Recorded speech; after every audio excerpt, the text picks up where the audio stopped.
we tried to mend things a little. And then, of course, everything exploded at the dinner. And, she, for some reason, of all the people I know in this world, has the ability to bring out the worst in me. I'm so happy to see you back on our screen. So what made you want to return to Ultimate Girls Trip and be part of this franchise once again? It was so fun when Andy called me and he's like, oh, it's just going to be a good time. You guys are going to go on vacation together. And I thought it'd be really fun to be with some of the girls that I didn't know very well. And I was excited to get to spend some time with Dorinda. And then I know Jill Zarin from the past, so I knew that she and I would have some fun together, although not everyone knew she was coming on in the beginning.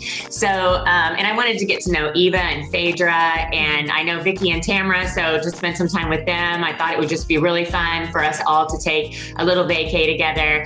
And then, of course, at the end of the conversation, after I said, yeah, I'll go, then Andy, of course, being the little stinker that he is, says, oh, are you willing to film with Brandi? And I was like, Andy Cohen, nothing surprises me. Nothing surprises you at all.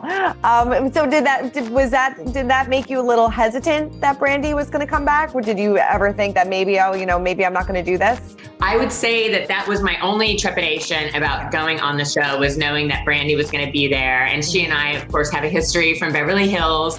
And I wasn't sure how we were going to take off from where we left off. Mm-hmm. Yeah. So, we do see the two of you have, you sit down, try to work some things out, then things explode at the dinner.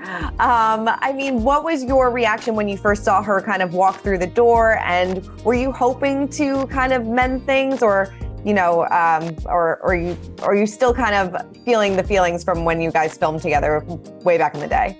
Well, I was surprised when Dorinda said that Brandi had called and that she was having some trepidation about seeing me and Tamara and Vicky. And so we all agreed that we were going to go in with a positive attitude and just try to smooth things out a little bit. And then when she walked in, I was like, oh no, here we go. And then we tried to mend things a little. And then, of course, everything exploded at the dinner. And, she, for some reason, of all the people I know in this world, has the ability to bring out the worst in me. We do see, in the first 3 episodes, some tension between the two. How did you feel about her once filming wrapped? You're going to see some ups and downs with us. And I think that we have such a long history that there are some tensions, but also in some respect, we have a bit of a family feeling with one another. So it's almost like fighting with your sister. Right. Was it shocking? As a viewer, it was shocking to me when Brandi said that she felt her first season of The Housewives was hard for her because of what happened to your ex. What was kind of going through your mind when that happened? I know for me, I was shocked. I was shocked too. Yeah. I was just kind of speechless almost, because I couldn't believe that she was actually saying that was like the hardest year of her life after everything that I went through and my daughter went through. I was just really taken aback. I never saw that coming. She didn't have a relationship with Russell. And so I still am shocked, actually, as you can tell. Right. And were you also kind of shocked when she said that she still wasn't sure if you were telling the truth about being abused? That is really hard for me, especially because I am so actively involved in domestic violence prevention and working with survivors and victims.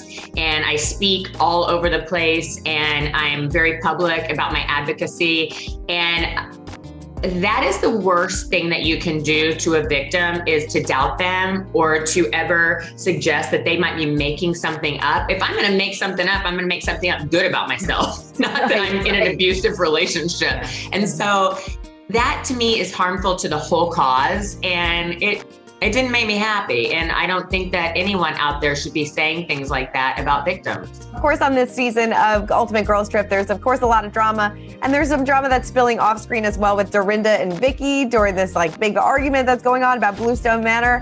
Whose side are you on in this? Oh my gosh. It's so hard because Dorinda was hosting us and I felt like for Vicky, it was hard for her to assert herself in the way that Vicky normally does because she felt like we're being hosted in this person's home. So she didn't really get to speak her mind the way she normally does. Plus Vicky was going through so much with the breakup of her, with her fiance. And then she was a little bit ill during some of the filming. And so I didn't feel like Vicky got to be Vicky, which is a shame because she can be so fun when she whoops it up. Yes, definitely when she whoops it up. And I know it seems like you and Eva got along very well this season too. It seems like this was like a fast friendship and you two hit it off right off the bat. Eva and I certainly bonded on the show, and I loved getting to know she and Phaedra from Atlanta. And Eva and I share a special bond, and I hope it comes out on the show because it's a pretty special moment. Yeah.